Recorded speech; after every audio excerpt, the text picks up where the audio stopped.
Okay, here's what the page looks like. There's some disclaimers on here that tell you that this is not necessarily a perfectly legal thing that you should take to people. They can't guarantee it, but it is more of an estimator that you can show to folks. Most of the people that you're going to be talking to are probably fire or police. You can see on here under benefit calculator, you can choose one of those. On this drop down for benefit type, most of the people you're going to be talking to are going to be regular retirement. So you're going to choose retirement, but there's all sorts of different other types that are in here that we're not going to get to today. Those would probably be something that if you can't figure out on your own, you can give us a call and we'll try and help you with. And there's some people at the Department of Insurance that also would be willing to help you with that.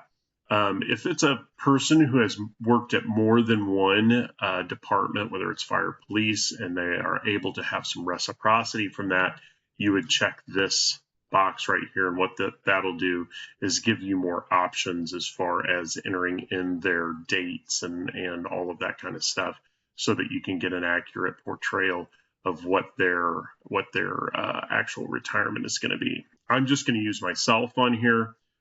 It's pretty easy to do. You're gonna go to the birth date, click on the calendar. My birthday is June 72. So that enters there. My hire date when I was on the fire department was September of 99. I put the states in or the years in first because otherwise it's going to change it on you.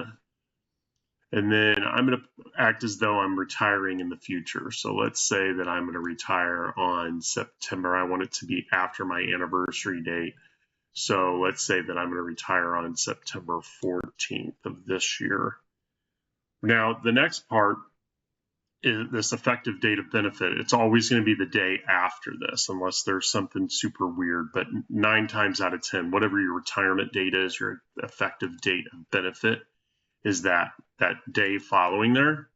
So I'm going to pick September 15th, 2025 in there. This part that says unpaid break days, that's if somebody they were laid off and they weren't paying into the pension system during that time frame, or they had some bad suspension or something like that doesn't qualify. They'll know if that's the case, and you would put in 15 days if they had a suspension or whatever in this field right there, and then it will cut that out of the total days that the calculation will be based off of. Annual salary, just put in their annual salary and make sure that you include any types of bonuses that are pensionable.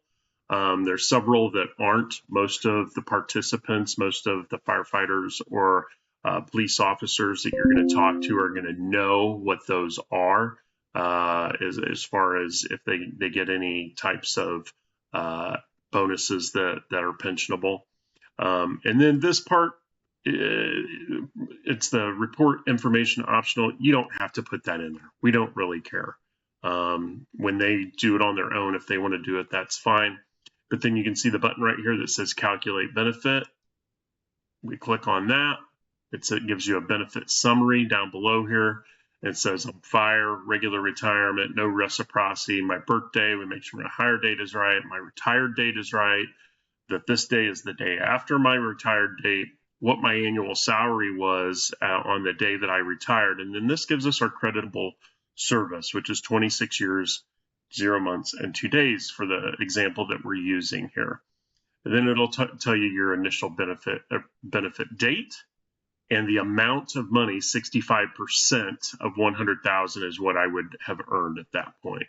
So since I'm doing it in the middle of the month, it's then going to calculate what the first month's is, which is less than their normal monthly benefit, because it's only for 16 days. Because to get from the middle of September to the 1st of October, there's 16 days in there. So it's going to give you 16 prorated days times the total monthly amount, and that'll be listed here.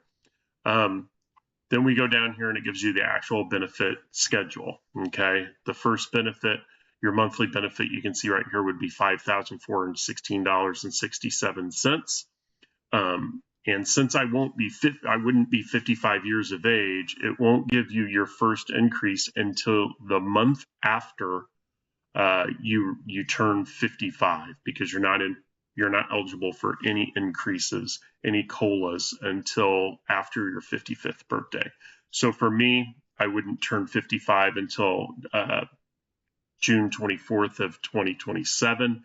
So the 1st of July in 2027 is when I would receive that first increase. Here it'll tell you your monthly increase, and then what your monthly benefit will go to, your annual benefit, and how much that increase was is over here. All of these to the right, your increases are going to be 3% per year after that. But this goes all the way out, like for me, until I am 103 years old. So, but it gives you a really good amount of data. You can look, well, how much am I going to be making in the year 2040? And you can look at it right there, and it'll tell you. It's pretty straightforward. If you have any questions, you can get a hold of us. A lot of the folks out there that you're going to be dealing with, participant-wise, firefighters and police officers, are already going to know a lot of this. But this is a good way that you can help people find out, hey, what do you want your monthly benefit to be, and help them to get there. All right. Thanks a lot. I hope that this was entertaining and helpful. If you have any questions, get a hold of Anita or me. Have a good day. See ya.